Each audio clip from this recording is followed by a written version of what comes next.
Right. Welcome back to another episode of my movie review series, episode 179, October Day 4. Now, uh, last time, yeah, this sounds about right. Last time I said that I was not done with our boy Norman Bates just yet. Not done. Psycho 3. 1986. Starring Anthony Perkins, Diana Scarlett, Jeff Fahey, Roberta Maxwell. This movie is directed by Anthony Perkins. So yeah, man, this movie, Psycho 3. I mean, really cashing in on this stuff, aren't they? I'll tell you something though, this movie though,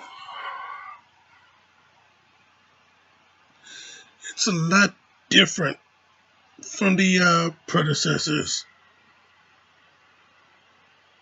But at the same time, it's kind of the same. I mean, it hits you with quite a bit of the nostalgic of Psycho. I mean, you'll see quite a few Easter eggs here and there. And yeah, I tell you, man, this movie, yeah,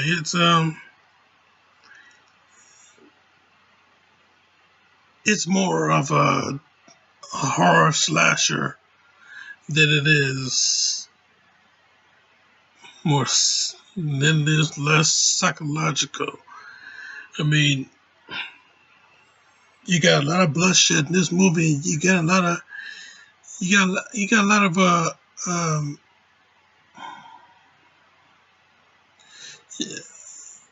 I'm not gonna say try not to say a lot of brutal kills, but you got a lot of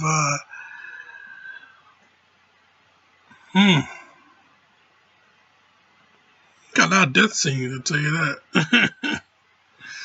You got more in this movie than you did in the other two films, especially the first film, which was more psychological than anything else. I mean, this movie right here, they went for broke. They went for broke on this. I mean, with the death scenes in this movie. Yeah, this is straight up a slasher flick. Straight up a slasher flick. I mean, there's no other way around it. But I gotta tell you though,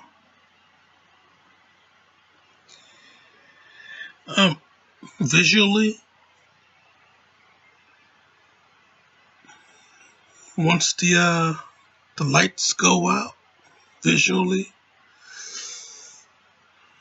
it's a nice little stunner to be a hold of, you know.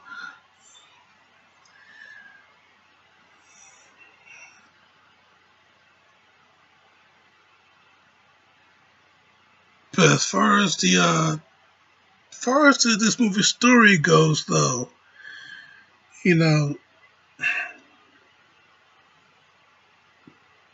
it's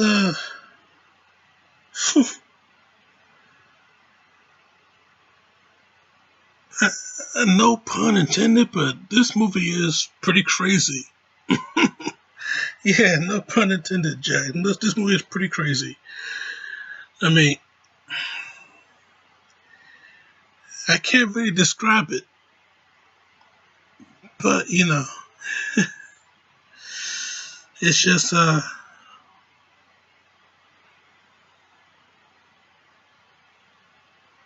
it's not really the same as you would get from the other two films. I mean, yeah, you got Norman. He's still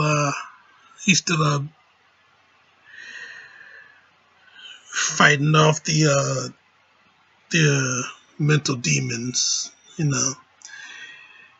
Even though Mother has come back and taken over the the dominant side of his personality. You know, Norman, he still wants to prove his own worth and see if he can still be a shred. Can he still have a shred of normancy,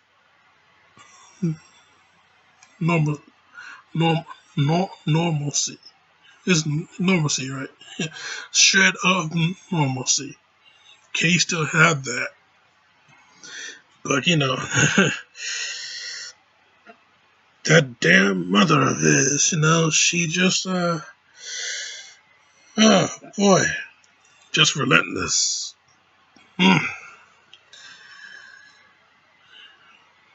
Really pushing our poor boy Norman,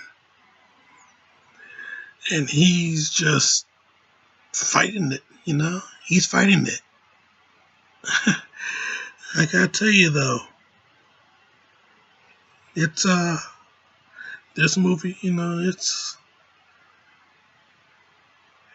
different.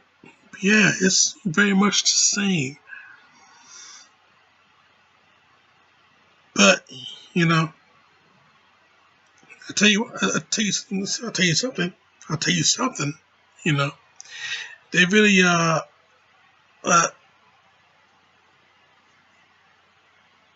they really gave it a little bit of an evolution as far as Norman's character is concerned.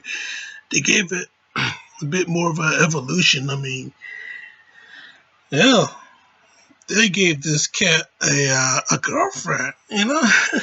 Yeah, this poor girl, this very also mentally troubled young lady, this former nun by the name of Maureen. Maureen, uh,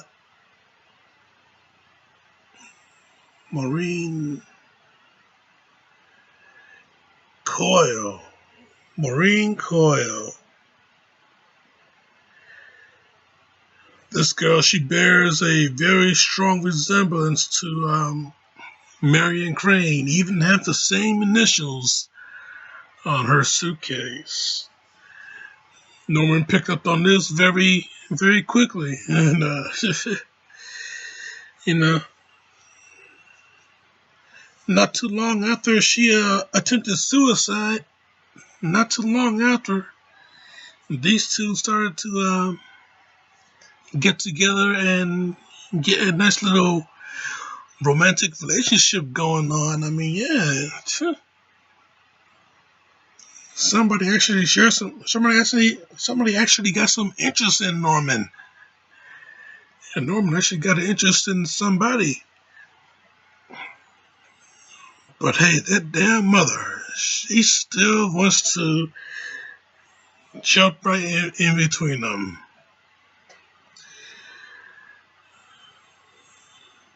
But I'll tell you something, everything that went on through this movie, you know, you got this sleazeball musician played by Jeff Fahey. You got this guy, he, you know, looking to get into the music business, but he got to make a little bit of money first, get his car fixed up, because he's on his way over to California, you know, want to get some deals going, want to get some records made, and get some big money out there, chasing the dream. This cat is, but yeah, he's not very good with women, as far as respect is concerned. But I tell you something. Yeah, once he found out that uh, Norman is not quite normal, and you know, pretty much play the blackmail card, and expose Norman to the authorities, threatened to do so if he don't get a large sum of cash. Norman, yeah, he just can't have that. So he had to put this poor boy down. This Dwayne cat. You call him Duke. And for God's sakes, whatever you do, watch the guitar.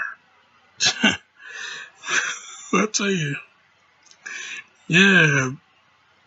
Oh boy, Norman. Yeah, he had to put this cat down. Put him in the car and drive it to the swamp. Old Duke woke up, tried to take out Norman. Norman drove that car into the swamp. He picked up the gas. Old dude fell over. Now he's down on the car floor. So yeah, Norman, he's in the swamp now. Car's filling up with that nasty swamp water. Norman, he gets out. Old Duke, he gets drowned. But during an accident back at the old house, during an accident there, poor Marine gets killed, and Norman, that was the last straw. So he decided to get a little showdown with Mother, and throughout this entire ordeal, or this entire story, this journalist, she's investigating the um, uh, Mrs. Spool, the old lady from the end of the second movie, who claimed to be Norman's actual mother, which in all actuality, it turned out that she was Norman's aunt, and she wanted her dad. Well, she wanted his dad. So, but Mrs. Bates, Norma, she stole Norman's dad away from her. So and this pretty much drove Mrs. Spool, pretty much drove her crazy. So yeah, she got locked away. She gets out. She tells Norman that she is his mother, and well, Norman shoved to the skull, and made her. He made her into taxidermy. So filled her with sawdust and sewed her up. Had her sitting in the in Mother's old bedroom, so she can be just like Mother. I tell you, yeah, this is a very, very twisted movie, Jack. Very twisted. But it's a very good movie too. in a way, it does have a nice little psychological edge. In a way, like I said, it's a lot different, but it's pretty much the same from the other films. So yeah, it still has that, still has a little bit of that psychological edge, but it's still a slasher movie.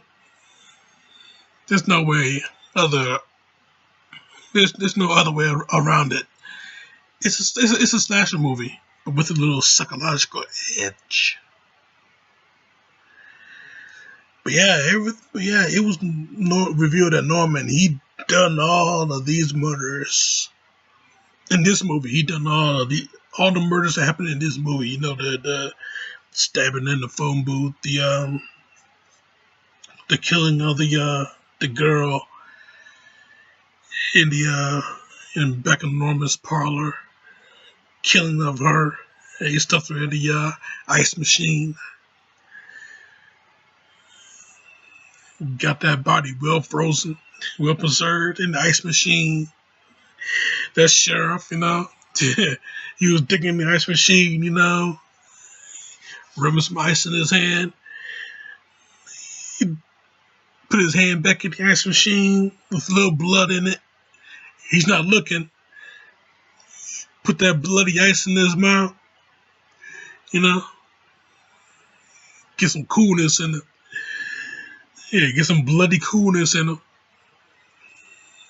Yeah, spits the ice out, even though he don't taste no blood.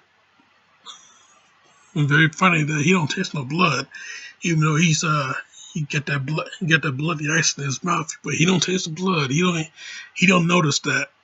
I mean, one would notice that. I don't know. I gotta tell you though, yeah, this movie, yeah, it's a very twisted movie. It's a very twisted slasher with a mild psychological edge. But hey, at the end of it all, our old boy Norman, he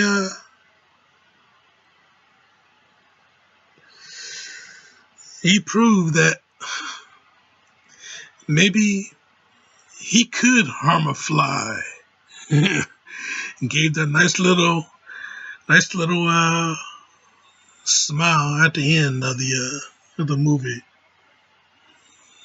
Yeah, he looking down. He got that dead hand in his sleeve. He pulled it out, and he's cradling like a Bond villain would cradle his cat, like Blofeld cradling his cat. He's cradling that broken off dead hand. Looking up at the camera, he looks up a little bit. Then he looks up at the camera. He gives that nice little smile.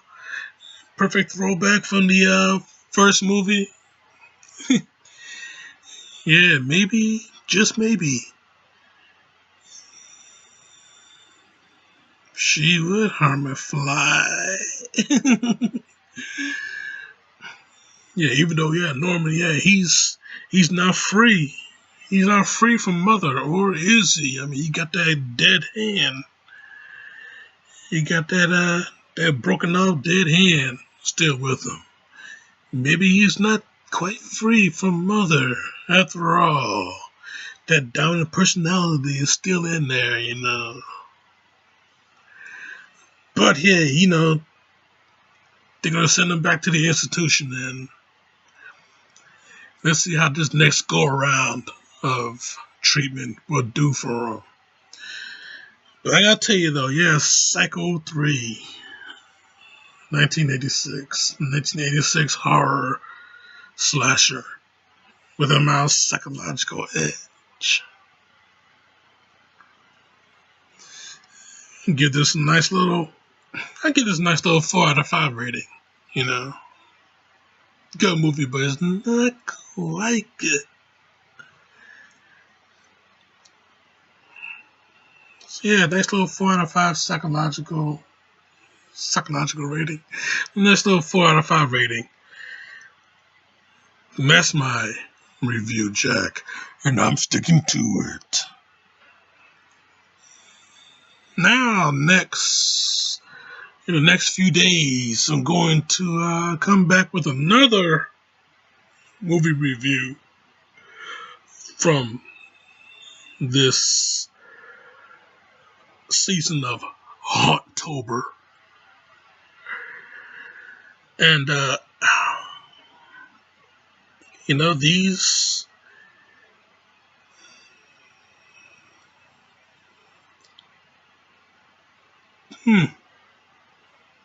yeah, these kids from this school, this prep school, decides to play a little game of their own, and they cause a lot of campus, cause a little bit of panic on campus. Talk about something with a twist.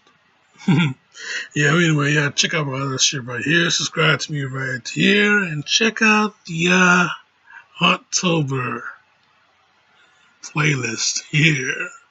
But in the meantime, in between time, Jack, this show is off.